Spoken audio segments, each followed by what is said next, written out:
खाने की मेज पर बैठे सुधा के घर वाले नाश्ते का इंतजार कर रहे होते हैं। संध्या, कितनी देर लगेगी और सब इंतजार कर रहे हैं। बस हो गया भाभी, 2 मिनट। संध्या नाश्ता लाकर सबको परोसती है। वो आज उठने में ना देर हो गई थी। अरे कोई बात नहीं, होता है संध्या, हम खा ले फिर तुम भी खा लेना। हाँ, बिंदिया की बातें सुनकर सुधा कहती है, दाई नौकर को इतना सिर पर चढ़ाना सही नहीं है। बाकी मुझे क्या, खुद झेलना बाद में कुछ हुआ तो। काम वाली कितना भी अच्छा काम करे, कभी बोलना नहीं चाहिए कि अच्छा काम करती है। हमेशा उसके काम में कमी बतानी चाहिए। मम्मी जी, अब ऐसे नहीं चलता है, ये गलत बात है। सब कुछ अच्छे से करने पर भी हम कमी निकालेंगे तो कौन करेगा हमारे घर पर काम? तू ना मुझे मत सिखा। अरे भाई, तुम दोनों बाद में बहस कर लेना, अभी नाश्ता तो करने दो। सब नाश्ता करते हैं और खा पीकर अंकित कहता है, खाना खाकर वो मजा नहीं आया। तुझे कैसा लगा पूजा? भैया, मुझे तो संध्या के हाथ का खाना बिल्कुल पसंद नहीं है। तीखा तो लगता ही नहीं है, लगता है जैसे कोई पेशेंट का खाना खा रहे हैं। भैया, ये काम वाली बदल दो ना। सच में खाने में कोई स्वाद नहीं है। संध्या, ये कैसा खाना बनाया है तुमने? ठीक से खाना बनाओ, नहीं तो कहीं और काम देख लेना। मेरे यहाँ नहीं चलेगा ये सब। बिंदिया को छोड़कर सभी संध्या के खाने में कमी निकालते रहते हैं। नाश्ते के बाद बिंदिया संध्या से कहती है, सुन, सब्जियां बहुत सारी पड़ी है, तू एक काम कर, भाजी बना ले। सब्जियों का मजा तो झाड़े में ही है, ऊपर से सबको पसंद भी बहुत है। ठीक है भाभी, मैं बना लेती हूँ। थोड़ा टाइम ज्यादा लग जाएगा इसमें। अरे तो क्या है दिक्कत है, उल्टा तुझे अच्छा ही हो जाएगा ना। एक टाइम में तेरा रात का काम भी हो जाएगा। सब रात में भी ना पाव भाजी खा लेंगे। ठीक है भाभी। संध्या इतना वक्त लगाकर पाव भाजी बनाती है और पाव भाजी खाकर सब नाक मुंह इधर उधर करने लगते हैं और संध्या की बहुत बुराई भी करते हैं। ये पाव भाजी है? ऐसे पाव भाजी होती है क्या? आलू मटर की सब्जी लग रही है। दीदी, मैंने तो बहुत अच्छे से बनाया है। अच्छा, क्या होता है? चल मैं तुझे दिखाती हूँ। चौपाटी में जो पाव भाजी लगती है ना, वो खाकर देखना, तब तुम्हें समझ में आएगा कि तुमने क्या बनाया और पाव भाजी किसे कहते हैं। संध्या अपनी नजर नीचे किए खड़ी हो जाती है। ठीक है दीदी, और अच्छे से बनाने की कोशिश करूंगी। संध्या रसोई में जाकर बहुत रोती है। इधर अंकित कहता है, यार बिंदिया, इसमें नींबू डालो, एकदम खट्टा नहीं है। और मुझे कच्चा प्याज भी दे दो। पाव भाजी बिना प्याज के अच्छी नहीं लगती। देखो संध्या तो अच्छा खाना बना नहीं सकती, मुझे ना ऐसा खाना मत दिया करो। ना खट्टा, ना नमक, ना तीखा, कुछ भी नहीं है इसमें। भाजी के नाम पर बॉईल करके सब्जी रख दिया। ना मसाला ना कुछ, पाव में मक्खन तो डालो। मैं दे देती हूँ ना जिसको जो चाहिए। बिंदिया प्याज काटती है और किसी को नमक तो किसी को मिर्ची देती है। नमक वगैरह तो अच्छी अच्छी होटलों में भी कम हो जाता है। इसका मतलब ये नहीं कि खाना अच्छा नहीं है। संध्या जैसी खाने वाली बहुत मुश्किल से मिलती है। बाकियों की काम वाली को देख लो, एक टिकती नहीं, ऊपर से इतनी छुट्टियां लेती है। रहने दे, तू ना बस संध्या का ही पक्ष लेती रहना। सब खाकर अपने अपने काम पर चले जाते हैं। बिंदिया रसोई में जाती है तो देखती है कि संध्या की आंखों से आंसू बह रहे हैं। अरे रो मत संध्या, मैं हूं ना। तू भी क्या इन लोगों की बातों को दिल से लगा रही है? ये लोग तो ऐसे ही बोलते रहते हैं। नहीं नहीं भाभी, अब मैं और यहाँ काम नहीं कर सकती हूँ। अरे ऐसा मत बोल, मैं इन लोगों को सबक सिखा कर रहूंगी। तुझे मैं अपनी बहन की तरह मानती हूँ। देख, इस महीने तक रुक जा, अगर ये लोग नहीं सुधरे ना तो फिर तू चली जाना। ठीक है भाभी, आपके कहने पर मैं रुक जाती हूँ। इसी तरह दिन बीतने लगते हैं। बिंदिया के घर वाले इसी तरह हर वक्त संध्या के खाने में नुक्स निकालते रहते। एक रोज संध्या सबके लिए मटर के पराठे बनाती है। पराठे देखकर सुधा थाली साइड करके कहती है, सड़े हुए मटर डालकर हमें मरवाना चाहती हो? सुधा भरी थाली छोड़कर उठ जाती है। अच्छा, तो अब तुम्हें मरवाना चाहती हो ताकि इस घर में तुम्हारा राज हो सके? भाभी तो तुम्हें कुछ कहेगी नहीं। इतना खराब खाना बनाती हो, फिर भी इसी घर में हो। संध्या के सब्र का बांध छूट जाता है। वो पहली बार ऊंची आवाज करके पूजा से कहती है, मुझे भी नहीं रहना इस घर में जहाँ मुझ पर ऐसा इल्जाम लगाया जाए। संध्या उसी वक्त अपना सामान लेकर चली जाती है। संध्या के जाते ही सुधा के घर में खाना बनाने की दिक्कत हो जाती है। रात को सुधा बिंदिया से कहती है, बहू कोई अच्छी खाना बनाने वाली खोज ले।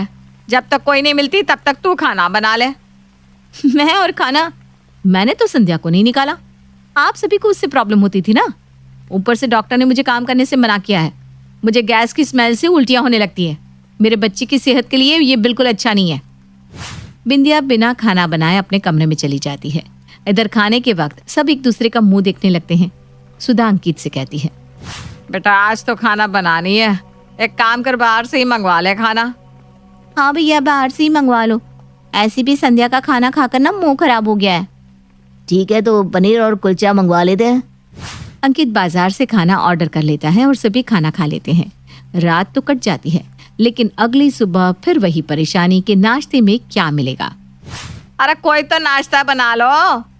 मुझे तो कुछ भी बनाने को मत कहना, मेरे एग्जाम है मम्मी।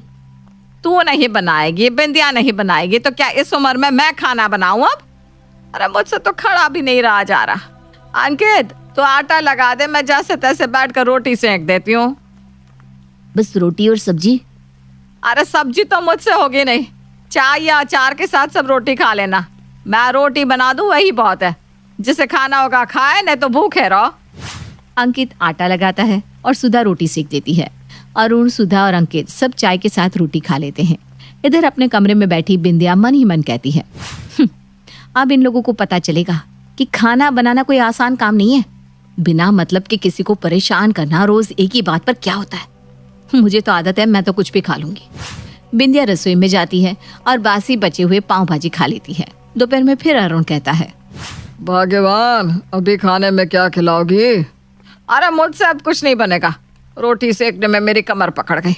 तुम चावल बना लो। चल अंकित, आज दोनों बाप बेटा मिलकर खाना बनाते हैं। मैं चावल बना लेता हूँ, तुम दाल बना लो। पापा, लगता है अब दुकान छोड़कर घर में बावर्ची बन जाऊंगा मैं। अरुण और अंकित मिलकर दाल चावल बना लेते हैं। पूजा और बिंदिया को किसी से कोई मतलब नहीं होता है, वो दोनों बना हुआ खाना खा लेती हैं। चावल थोड़े कच्चे हैं, दाल में नमक भी कम है। तू तो बोली मत, तू ही सबसे ज्यादा संध्या के खाने में नुक्स निकालती थी, खुद तुझसे तो कुछ बनता नहीं है। खाने की मेज पर अंकित और पूजा में बहस हो जाती है। हाँ, बस मैं ही नुक्स निकालती थी ना, बाकी सब तो साधु है, कुछ कहते ही नहीं थे, है ना? मम्मी, इस तरह तो नहीं चलेगा। नाश्ता करो तो पहले दोपहर की चिंता हो जाती है, और दोपहर को रात की चिंता। बेकार में ही संध्या को सबने इतना सुना कर निकाल दिया। सुनाने वाले तुम भी थे भैया। हाँ तो अब गलती हो गई, अब क्या करें? देखो मुझे तो चावल नहीं खाना। बिंदिया एक काम कर, सुबह की रोटी बची होगी उसके साथ मुझे अचार दे दे। सुधा अचार और रोटी खाती है। आज जब सब इस तरह का खाना खा रहे हैं तो उस वक्त सबको क्या दिक्कत होती थी संध्या के खाने से? उसे इतना परेशान ना किया होता तो आज इस तरह का खाना ना खाना पड़ता। अरे तो अब तू ही बता क्या करे बहू? कोई दूसरी काम वाली रख लो ना, संध्या ही थोड़ी है पूरी दुनिया में जो खाना बनाती है। हाँ, उसे बुलाएंगे तो उसके तेवर और बढ़ जाएंगे। ठीक है, जो करना है आप लोग कीजिए, लेकिन मैं कह देती हूँ आप लोग फिर एक गलती करने जा रहे हैं। पूजा अगले दिन एक खाने वाले को खोज कर बुलाती है। नाश्ता तो वो ठीक ठाक बना लेती है, लेकिन दोपहर को हम खाना नहीं बनाएंगे। अरे ऐसे थोड़ी ना होता है, दोपहर में हम लोग क्या खाएंगे फिर? देखिए मैं सब जगह इसी तरह बनाती हूँ, काम करवाना है तो करवाओ, नहीं तो मुझे काम की कमी नहीं है। खाने वाली बचा हुआ सारा खाना लेकर चली जाती है। हो गई तुझे तसल्ली? बिंदिया ठीक ही कहती थी, संध्या जैसी कोई नहीं मिलेगी। बिंदिया तू किसी भी तरह से संध्या को बुला लेना। संध्या कभी भी अपने घर खाना नहीं लेकर जाती थी, ये तो पहले दिन से ही अपना रंग दिखा रही है। बिंदिया मंद मंद मुस्कुराकर अपने कमरे में चली जाती है और संध्या को फोन करके कहती है, अपना प्लान कामयाब हो गया है, अब इस घर में तेरी पूछ हो रही है, आ जा तू कभी भी। संध्या सुधा के घर में चली आती है। संध्या की शक्ल देखकर सबके चेहरे पर मुस्कान आ जाती है, जैसे बहू अपने ससुराल वापस आ गई हो। आओ आओ संध्या, तुम्हारा अपना ही घर है। आओ ना संध्या, बैठो ना थोड़ी देर, बाद में रसोई संभालो। हाँ ठीक है, मैं इस घर में तभी खाना बनाऊंगी जब मुझे इस घर में वापस कोई चिक चिक सुनने को ना मिले। तब सब एक साथ बोल पड़ते हैं, अरे कोई कुछ नहीं कहेगा, तुम्हें जैसा बनाना है बनाओ। कोई कुछ नहीं कहेगा, तुम्हें जैसा बनाना है बनाओ। कोई कुछ नहीं कहेगा, तुम्हें जैसा बनाना है बनाओ। संध्या अब सुधा के घर में खाने वाली नहीं, घर वालों की तरह रहने लगती है। रश्मि बहुत ही दयालु स्वभाव की औरत थी। उसे मेहमानों की आओ भगत करने का बहुत शौक था। रश्मि के घर आने वाले मेहमान उसकी खातिरदारी से बहुत खुश होते थे, जिस वजह से अक्सर उसके कोई ना कोई रिश्तेदार आते ही रहते थे। लेकिन रश्मि की उदारता की सजा उसकी दोनों बहुओं को भुगतनी पड़ती थी। रंजना और संजना दोनों अपनी सास की इस आदत से बहुत परेशान थी। फिर एक दिन, कैसी हो बुआ जी? अरे संध्या बेटी तू, और ये क्या, तेरे साथ तो सुनीता भी आई है। बड़े दिनों के बाद तुम दोनों मेरे घर आई हो। अपनी बुआ को भूल गई थी क्या? नहीं नहीं बुआ जी, हम दोनों का ना इस शहर में इंटरव्यू है, इसीलिए हम दोनों यहाँ आए हैं। 3 दिन के बाद हमारा इंटरव्यू है, तब तक हमें तैयारी करनी है। हमने होटल में कमरा भी देख रखा है। अरे नहीं नहीं नहीं, होटल में रहने की कोई ज़रूरत नहीं है। अपनी बुआ के होते हुए तुम दोनों होटल में रहोगी, ये सब मुझे बिल्कुल पसंद नहीं है। जब तक तुम्हारा इंटरव्यू नहीं हो जाता तुम दोनों यहीं मेरे घर पर रहना। यहाँ तुम्हें किसी चीज़ की कोई कमी नहीं होगी। दूसरी तरफ रश्मि की बातें सुनकर रंजना और संजना दोनों मुंह फुला लेती है। ये देखो, मम्मी जी की उदारता, ज़बरदस्ती उन दोनों को घर पर ठहराना चाहती है। हाँ, मम्मी जी खुद तो कुछ काम करती नहीं, सारे काम हमें करने पड़ते हैं। एक दिन ये घर के काम करे तब उन्हें समझ में आएगा कि घर में कितने काम होते हैं। खैर, इन बातों से क्या फ़ायदा। चलो, इन दोनों महारानियों के लिए चाय नाश्ते का इंतज़ाम करते हैं, वरना मम्मी जी हमें ही 2 बातें सुना देंगी। उसके बाद दोनों मिलकर चाय नाश्ता तैयार कर देती हैं। शाम को दोनों रश्मि की भतीजियों के लिए बढ़िया स्वादिष्ट खाना भी बनाती है। इस तरह पूरे 3 दिन तक रश्मि की दोनों भतीजी बड़े आराम से उस घर में रहती है। उन दोनों के जाने के बाद रंजना और संजना राहत की सांस लेती है।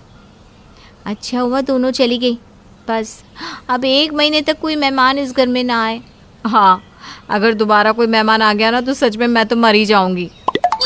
दोनों ये बात कर ही रही थी कि तभी अचानक दरवाजे की घंटी बजती है। संजना जाकर दरवाज़ा खोलती है तो उसे अपने सामने ढेर सारे लोग दिखाई देते हैं। कौन है बहू? पता नहीं मम्मी जी। अरे दीदी, हमें बबन पहचाना क्या? हम उमरिया से आए हैं, पूजा देवी का बेटा हूँ बबन। उमरिया से आए हो? अच्छा, थोड़ा थोड़ा लग रहा है कि शायद तुम्हें पहचान रही हूँ। अरे चाची जी, हम आपके रिश्तेदार हैं, इसीलिए तो आपसे मिलने आ गए। अरे तो फिर दरवाजे पर क्यों खड़े हो, चलो अंदर आ जाओ। उसके बाद रश्मि सभी को अंदर बुला लेती है। जाओ जाओ, तुम दोनों जल्दी से सभी के लिए चाय नाश्ता बना कर ले आओ। फिर दोनों बहू रसोई में चली जाती है। तूने देखा, पूरे 10 लोग हैं, उनमें 3 छोटे बच्चे भी। लगता है अब हमारी शामत आने वाली है। हमारी तो किस्मत ही फूटी थी जो हम शादी करके इस घर में आ गई। खैर, अब क्या कर सकते हैं, चल जल्दी से चाय नाश्ता बनाते हैं। उसके बाद दोनों सभी मेहमानों के लिए चाय नाश्ता बना देती है। चाय नाश्ते के बाद सारे मेहमान रश्मि से फरमाइश करते हैं कि उन्हें बाहर घूमने ले जाए। तभी रश्मि फ़ोन करके अपने दोनों बेटों को घर बुला लेती है। क्या हुआ माँ, अचानक तुमने हमें क्यों बुला लिया? अरे ये मेरे रिश्तेदार हैं, चलो तुम दोनों इन्हें शहर घुमाने ले जाओ। अरे माँ, आज तो मेरी ज़रूरी मीटिंग है, अगर मैं इन्हें ले गया तब तो मैं मीटिंग में ही नहीं जा पाऊँगा। अरे अगर एक दिन तुम मीटिंग में नहीं गया तो ऐसी कौन सी आफत आ जाएगी? मेहमान घर में रोज़ रोज़ थोड़े ना आते हैं। चलो तुम दोनों इन्हें घुमाने लेकर जाओ। और मजबूर होकर दोनों भाई रिश्तेदारों को शहर घुमाने ले जाते हैं। शाम को जब सभी वापस आते हैं तो वो लोग रश्मि से तरह तरह के खाने की फरमाइश करने लगते हैं। चाची, गर्मा गर्म आलू के पराठे खाने का मन कर रहा है। चाची, मैं तो पनीर की सब्जी खाना चाहती हूँ। हमें तो मैगी खाना है, हमारे लिए गर्मा गर्म मैगी बनाओ। तुम दोनों ने सुन लिया ना, जाओ रसोई घर में जाओ और सबकी पसंद का खाना तैयार कर दो। दोनों बहुएं रसोई घर में चली जाती है। ये सब लोग खाने का ऑर्डर ऐसे दे रहे हैं जैसे किसी रेस्टोरेंट में आए हैं। हम दोनों बावर्ची हैं क्या, जो इनके कहने पर फटाफट सब तैयार कर देंगे? ये सब ना मम्मी जी की वजह से हो रहा है। पता नहीं इनके दिमाग में मेहमानों की खातिरदारी करने का ऐसा कौन सा भूत सवार है। और फिर काफ़ी मेहनत के बाद दोनों बहू सभी मेहमानों के पसंद का खाना तैयार कर देती हैं। लेकिन खाना खाती ही औरतें मुंह बना लेती है। माफ़ करना चाची, मेरी बात का बुरा मत मानना, पर आपकी दोनों बहुओं को खाना बनाना बिल्कुल नहीं आता। मैंने सोचा था आलू के पराठे टेस्टी होंगे, लेकिन ये तो एकदम बेकार है, इनमें ज़रा भी स्वाद नहीं है। हाँ चाची, दीदी बिल्कुल ठीक कहती हैं। इन दोनों ने तो पनीर की सब्ज़ी का भी सत्यानाश कर दिया है। सब्ज़ी में ज़रा भी स्वाद नहीं है, एकदम फीकी लग रही है। और ये पनीर इन्हें खाकर तो लग रहा है जैसे मैं रबर चबा रही हूँ। क्या चाची जी, हम कितनी उम्मीद से आपके घर पर आए थे, लेकिन हमें पता नहीं था कि आपके घर में इतना बेकार खाना बनता है। लगता है आपने अपनी बहुओं को खाना बनाने की ट्रेनिंग नहीं दी है, इसीलिए ये दोनों अपने मन की करती है। इन दोनों की वजह से ना हमारा सारा मूड खराब हो गया। अब गांव जाकर मैं तो आपकी खूब बुराई करूँगा। नहीं नहीं, ऐसा मत करना। मेरी बहू की गलती के लिए मैं माफ़ी मांगती हूँ। ऐ सुनो, तुम दोनों फिर से रसोई घर में जाओ और अच्छे से खाना बनाओ, और अगर इस बार कोई गलती हुई ना तो तुम दोनों की खैर नहीं। दोनों बहू मुंह बनाकर रसोई घर में खाना बनाने चली जाती है। हे भगवान, मेरा तो सर दुखने लग गया है, मैं ये सब और नहीं झेल सकती। ज़रा धीरे बोलो दीदी, अगर मम्मी जी ने सुन लिया ना तो तमाशा खड़ा कर देंगी। चलो फिर से खाना बनाते हैं। अरे पहले भी तो हमने अच्छा खाना बनाया था, इन लोगों को पसंद नहीं आया तो हमारी क्या गलती है? इनकी बातों से तो ऐसा लगता है जैसे कहीं की राजा महाराजा हो। अरे जाने दो ना, कुछ लोग होते ही ऐसे हैं, दूसरों के घर जाने के बाद इसी तरह की हरकतें करते हैं। फिर कुछ घंटों की मेहनत के बाद दोनों बहुएं फिर से सारा खाना तैयार कर देती है। खाना खाने के बाद रिश्तेदार खुश हो जाते हैं। हाँ, यही तो हमें चाहिए था। अब जाकर खाना अच्छा बना है। तुम चिंता मत करो दीदी, कुछ दिनों में हम तुम्हारी बहुओं को खाना बनाने में बिल्कुल ट्रेन कर देंगे। हाँ, मैं भी यही चाहती हूँ, ताकि दोबारा मेहमानों के सामने मेरी बेइज्जती ना हो। और फिर उस दिन के बाद सारे मेहमान रोज़ दोनों बहुओं से तरह तरह का खाना बनवाने लगते हैं। दूसरी तरफ तीनों बच्चे भी पूरे घर में आफत मचाना जारी रखते हैं। फिर एक दिन तीनों मिलकर घर का टीवी तोड़ देते हैं। अरे ये तुम तीनों ने क्या किया? पता है ये टीवी कितना महंगा था? हमें नहीं पता, खेलते खेलते गलती से टूट गया। चलो अब तुम तीनों शांति से बैठ जाओ और किसी भी चीज़ को हाथ मत लगाना। अच्छा, तो तुम हमें धमकी दे रही हो? ठहरो, अभी अपनी मम्मी को बुलाता हूँ। उसके बाद वे तीनों बच्चे जानबूझकर ज़ोर ज़ोर से चिल्लाना शुरू कर देते हैं और उनके माता पिता दौड़ते हुए वहाँ आ जाते हैं। अगर आप इस कहानी का अगला भाग देखना चाहते हैं तो हमें कमेंट करके ज़रूर बताइएगा। क्या हुआ बेटा, तू क्यों रो रहा है? आंटी ने टीवी गिराकर तोड़ दिया और इल्जाम हमारे ऊपर लगा रही है। ये आंटी बहुत बुरी है। उस बच्ची की ये बात सुनकर संजना के तो होश ही उड़ जाते हैं। अरे ये बच्चा तो सरासर झूठ बोल रहा है, टीवी इन तीनों ने मिलकर तोड़ा है। रहने दे बहू, बेकार में हम बच्चों पर झूठा इल्जाम मत लगा। झूठ तो सिर्फ बड़े बोलते हैं, बच्चे तो भगवान का रूप होते हैं। बच्चे कभी झूठ बोल सकते हैं क्या? तभी वहाँ रश्मि आ जाती है।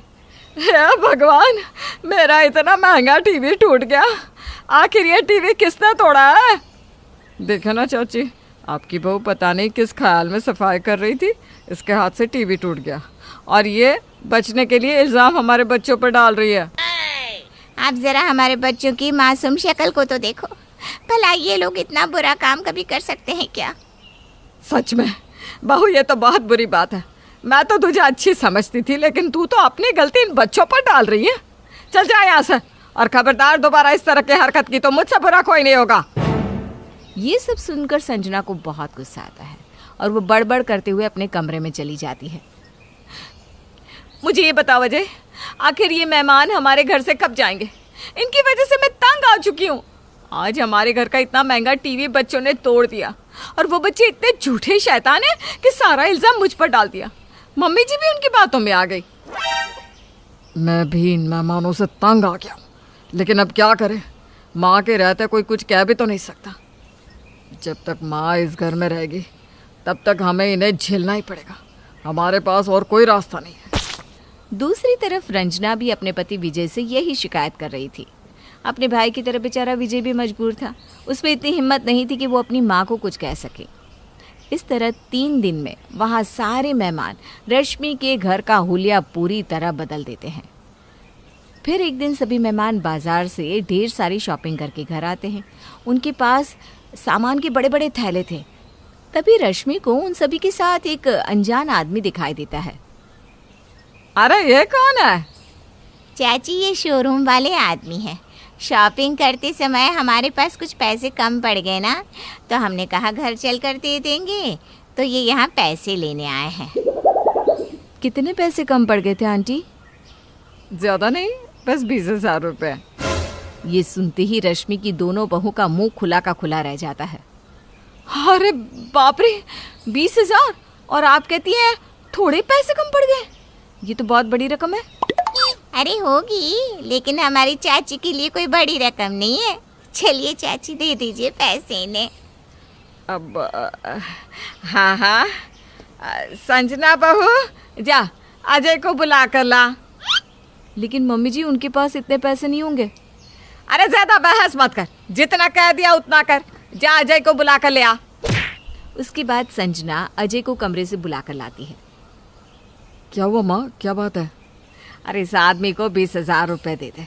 हमारे मेहमानों ने शॉपिंग की है और उनके पास पैसे कम पड़ गए थे। चल जल्दी से पैसे दे दे। लेकिन माँ, ये तो बहुत बड़ी रकम है। अरे मेरी जुबान से भी ज्यादा बड़ी है क्या? है, मैंने कहा ना दे दे पैसे, मतलब दे दे। माँ मेरे पास नगद पैसे नहीं है, मैं इसे ऑनलाइन ट्रांसफ़र कर देता हूँ। उसके बाद अजय उस आदमी के अकाउंट में पैसे ट्रांसफ़र कर देता है। फिर सारे मेहमान अपना अपना लाया हुआ सामान दिखाने लगते हैं। देखो तो ये सब कितनी चालाक है, इतनी सारी शॉपिंग करके आए हैं, ऊपर से इनकी शॉपिंग के पैसे हमें भरने पड़े, और ये सब हमारे लिए एक रुमाल तक नहीं लेकर आए। ये सब बातें करने से क्या फ़ायदा? ये सब हमारी सास की वजह से हो रहा है। मुझे तो लगता है ये मेहमान अगर कुछ दिन और इस घर में रह गए ना, तो ये घर पूरी तरह कंगाल हो जाएगा। इस तरह दोनों बहू मन मार कर वहाँ से चली जाती हैं। फिर अगले दिन, मम्मी जी एक बात पूछूं तो बुरा तो नहीं मानेंगी? अरे हाँ हाँ, पूछ, क्या पूछना चाहती है? हमारे मेहमानों को आए 1 हफ्ता हो चुका है, लेकिन ये लोग अभी तक वापस नहीं गए। तो तू क्या चाहती है, मैं उन्हें डंडे मारकर भगा दूं? अरे बेवकूफ, मेहमान तो भगवान समान होते हैं, उनके बारे में ऐसा नहीं सोचना चाहिए। आपकी बात ठीक है मम्मी जी, लेकिन भगवान को भी तो इंसानों पर थोड़ा तरस खाना चाहिए ना।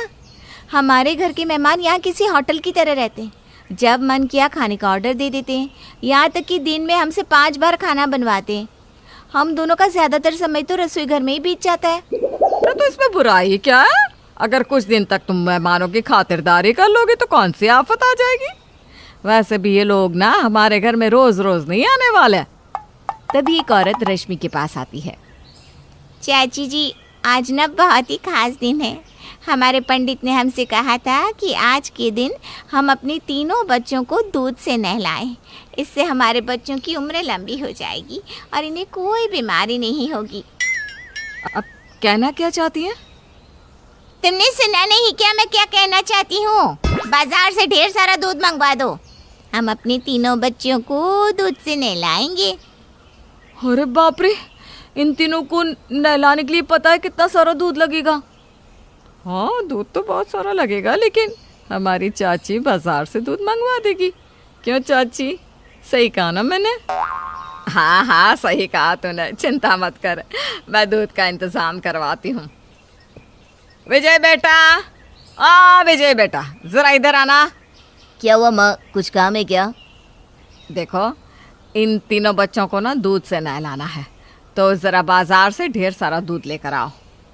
अरे माँ, आजकल इंसानों को पेट भर दूध पीने को नहीं मिलता, और ये तीनों दूध से नहाना चाहते हैं।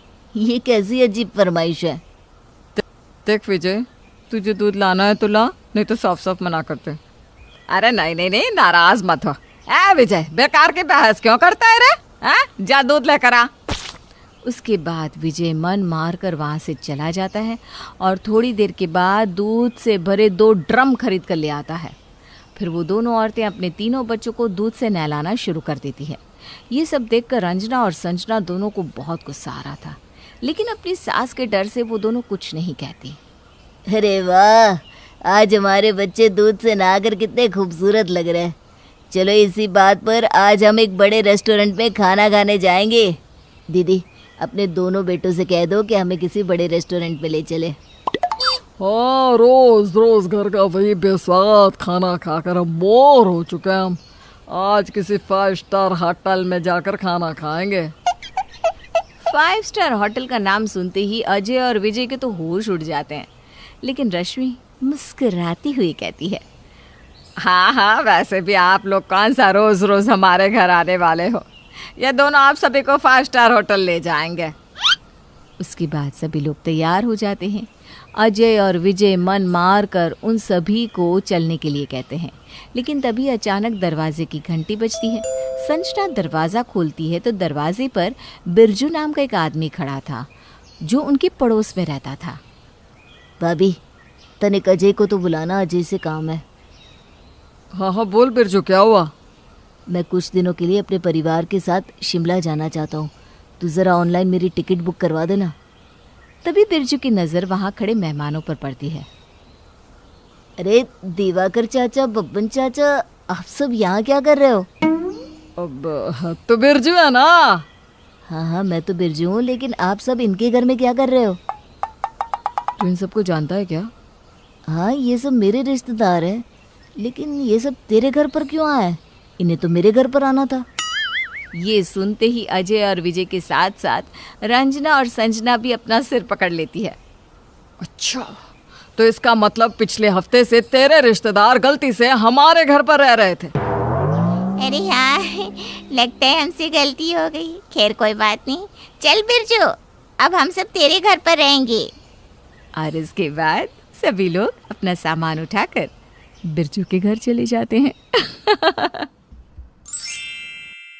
निम्मी, अरे महारानी, सुबह के 8 बज रहे हैं और अभी तक बिस्तर छोड़कर हिली भी नहीं। तो पता नहीं ये कब उठेगी और कब घर के काम होंगे। मैं तो तंग आ गई हूँ इससे। अरे मम्मी जी, ऐसा क्या हो गया? अच्छा, आपने सुबह सुबह पूरा घर सिर पर उठा रखा है।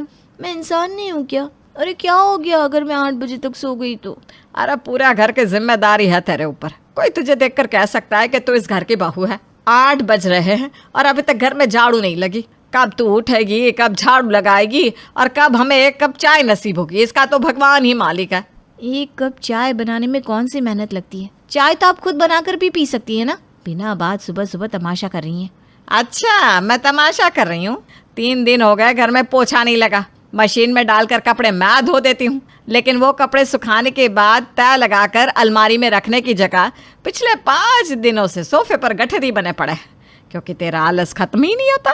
तुझसे बिस्तर छूटे तब तो घर के काम हो।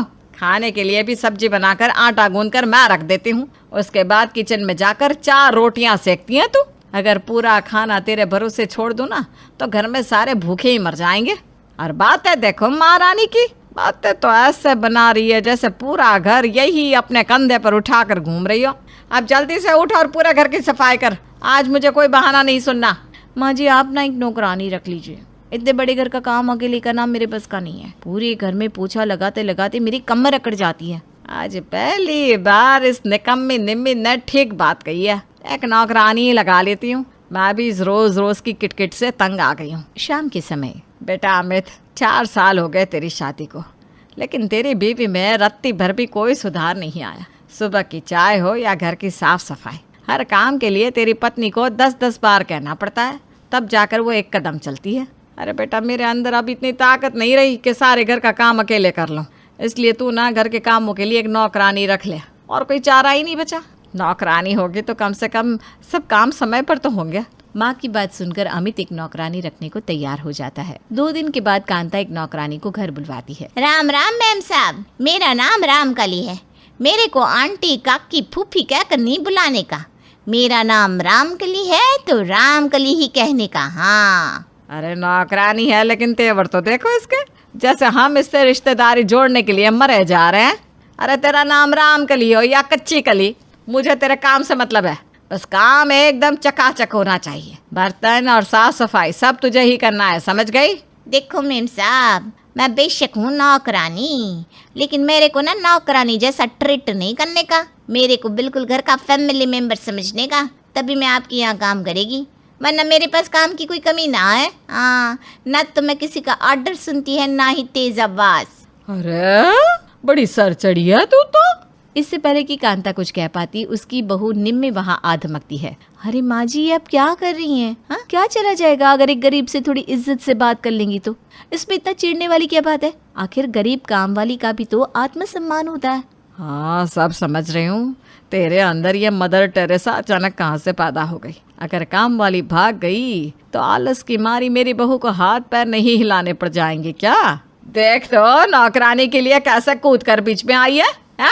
इतनी फुर्ती अगर घर के कामों में दिखाती ना तो आज मुझे इस रामकली के नखरे ना उठाने पड़ते। खैर, कांता की बातों का न आज तक निम्मी पर कोई असर हुआ था न आज हुआ, बल्कि निम्मी नौकरानी रामकली को देखकर फूली नहीं समा रही थी। अब तो उसे बिस्तर तोड़ने का और भी अच्छा बहाना मिल गया था, लेकिन रामकली कोई कच्ची कली नहीं थी। उसकी कलाकारी के बारे में अभी निम्मी को पता लगना बाकी था। 2-3 दिन तो रामकली बड़ी शराफत से घर में आती और काम करके लौट जाती। इन 2-3 दिनों में उसने अपनी पार की नज़रों से ये पता लगा लिया था कि इस घर की बहू 1 नंबर की आलसी है, और इसी कारण दोनों सास बहू के बीच में 36 का आंकड़ा है। बस फिर क्या था, अगले ही दिन से रामकली के सुर बदलने लगे। अरे रे मेम साहब, ये क्या बात हुई? आप लोग तो मेरे आने से पहले ही चाय नाश्ता सब निपटा कर बैठ जाते हो। ये नहीं कि कभी रामकली के लिए भी 1 कप चाय बना दो। मैं ना आपको साफ साफ बता रही है मेम साहब, मेरे को 301 नंबर से जॉब का ऑफर आयला है। अगर आप मेरे को ठीक से ट्रीट नहीं करोगी तो मैं काम छोड़कर चली जाएगी। हाँ। अरे अरे रामकली, तू ना बहुत जल्दी नाराज़ हो जाती है। 1 कप चाय के लिए कोई काम छोड़ता है क्या? हाँ, बता तू। चल ठीक है, कल से तेरे लिए भी चाय बना दिया करूँगी। खुश? अब तो नौकरानी रामकली के लिए भी उसके आने से पहले ही 1 कप चाय बनकर तैयार हो जाती। कुछ दिन के बाद, मेम साहब, मैं आपको पहले दिन ही बोली थी मेरे को नौकरानी नहीं समझने का, फैमिली मेंबर समझने का। अब आप ही बताओ, कोई अपनी फैमिली को ऐसे सूखी सूखी चाय देता है क्या? साथ में कुछ नाश्ता, नमकीन, बिस्कुट भी तो देता है ना। हाँ हाँ, तेरे लिए तो मैं आने से पहले ही 56 भोग तैयार कराऊंगी। ऐसा है, काम करना है तो कर, नहीं तो चलती बन यहाँ से। यहाँ तेरी जी हजूरी करने को मैं नौकर चाकर नहीं लगाने वाली। ठीक है मेम साहब, मैं तो अब भी चली जाएगी यहाँ से। मेरे को पैसे का लालच नहीं है, मेरे को निम्मी मेम साहब, हाँ देखो मैं ना जा रही लिए, ऐसी जली कटी बातें सुनने का अपन को आदत नहीं है ना। बस आपसे अपना मन मिल रखा है, इसलिए सोचा लास्ट टाइम मिलकर जाती है। देखो रामकली, माँ जी का कहने का मतलब ये है कि इतनी सुबह सुबह कुछ बन नहीं पाता ना, तो तुम्हें चाय नाश्ता कैसे दे पाएंगे? अरे हम तो खुद ही बस बिस्किट खा लेते हैं। अच्छा ठीक है, तू नाराज़ मत हो, कल से ना मैं तुम्हारे आने तक चाय नाश्ता सब तैयार कर दूंगी। बस कहीं काम वाली भाग न जाए, इस डर के कारण निम्मी अगले दिन से सुबह उठकर नाश्ता तैयार करने लगती है। क्या मेम साहब, अब रोज रोज टोस्ट बनाकर रख देती है। ऐसा करो आज ना छोले चावल बना लो। रामकली की बात सुनकर निम्मी को बहुत गुस्सा आता है, लेकिन फिर भी नौकरानी को खुश रखने के लिए निम्मी रामकली को छोले चावल बनाकर खिलाती है। बहू, मैं एक काम के लिए तुझे 10-10 बार बोलती हूँ, तब भी तू एक कान से सुनकर दूसरे से बाहर निकाल देती है और काम यूं ही पड़ा रहता है। और एक वो रामकली है, उसने क्या कह दिया कि उसे छोले चावल खाने हैं और तूने झटपट बनाकर खिला भी दिए। खूब सर पर चढ़ा ले उस नास पीटी को। आज छोले मांग रही है, कल पता नहीं क्या मांगेगी। माँ जी, आप रामकली के पीछे क्यों पड़ी रहती हैं? अरे नौकरानी भी तो घर की सदस्य होती है, अगर उसे छोले बनाकर खिला भी दिया तो क्या हो गया? अगले दिन, मेम साहब एक बात बोलेगी, बुरा नहीं मानना, आपके हाथ में ना स्वाद नहीं है। आप YouTube से पहले खाना बनाना सीख लो ना। ऐसे करो, आज मेरे वास्ते पाव भाजी बना दो और अच्छी बनाना, कल तो मेरे मुंह का सारा स्वादिष्ट बिगड़ गया। मेम साहब मैं क्या कह रही थी, मेरे को ना एक शादी में जाना है, तो मेरे को कोई नई साड़ी दिलवा दो ना। क्या नई साड़ी? अच्छा ठीक है, नहीं दो, वो जो आपने कल पहन रखी थी ना मेरे को बहुत पसंद आई ली है। ऐसा करो वही दे दो मेरे को। अरे वो मेरी शादी की साड़ी है और तुझे तो मैं वो साड़ी किसी भी शर्त पर ना दूं। तेरी हिम्मत भी कैसे हो गई मेरी साड़ी पर नजर डालने की? क्या मेम साहब, तेरा मेरा कर रही है, मैं भी तो आपकी फैमिली है, एक साड़ी मेरे को दे दी तो कुछ बिगड़ जाएगा क्या? अब पानी निम्मी के सर के ऊपर बह रहा था। रामकली का बात बात में रोक टोक करना, बिना पूछे रसोई से कुछ भी उठाकर खा लेना, अब निम्मी से भी बर्दाश्त नहीं हो रहा था। कभी तो वो निम्मी पर हुक्म चलाती तो कभी उसके किए कामों में नुक्स निकालती। इतना ही नहीं, जिस निम्मी ने कभी सुबह उठकर अपने लिए भी नाश्ता नहीं बनाया था, वो निम्मी अब एक नौकरानी की खातिरदारी पूरे मन से कर रही थी। बस बहुत हो गया। माँ जी ठीक ही कहती है, इसे ज्यादा सर चढ़ाकर मैंने सही नहीं किया। आज ही जाकर माँ जी से बात करती हूँ कि इस रामकली की सेवा और खुशामद करने की जगह मैं अपने घर का काम खुद कर लिया करूंगी। भाड़ में जाए ऐसी नौकरानी जिसकी चाकरी मुझे करनी पड़े। इतनी बातें तो मैंने अपनी सास की नहीं सुनी जितनी ये 2 टके की नौकरानी मुझे सुनाकर जाती है। निम्मी गुस्से में बड़बड़ाती अपनी सास के कमरे के बाहर पहुंचती है। अरे वाह सुशीला, तेरा ये रामकली वाला आइडिया तो कमाल का था। इस रामकली ने बहू की नाक में दम कर रखा है। कभी उससे खाना बनवाती है, कभी उसके हिस्से का नाश्ता चट कर जाती है। कल तो उसके 5,000 की साड़ी भी मांग रही थी। कल तो सच में बहू का मुंह देखने लायक था। ओह, तो ये रामकली आपके कहने पर ही ये सब कर रही है मम्मी जी? अब अरे बहू तू कब आई? मैंने सब सुन लिया है। अब आप सच सच बताइए कि बात क्या है। अब तू घर के एक भी काम करने में मन नहीं लगाती थी, तो जब तूने घर में नौकरानी रखने का राग आलापना शुरू कर दिया तो मुझे भी एक आइडिया आ गया। मैंने अपनी सहेली सुशीला से कहकर उसकी नौकरानी को अपने घर बुलवा लिया और उसे समझा दिया कि कैसे तुझसे घर के काम करवाने हैं। बस फिर क्या था, उसने तुझे अपने लपेटे में ले लिया और तू भी अपना आलस छोड़कर उसकी सेवा पानी में जुट गई। अरे बेटा, इतनी सेवा नौकरानी की है, इतनी सेवा अगर इस घर की करती ना तो मुझे तिकड़म लगाने की ज़रूरत ही नहीं पड़ती। सास की बात सुनकर निम्मी मुस्कुराने लगती है। आप सही कह रही हैं माँ जी, मुझे अपनी गलती समझ आ गई है।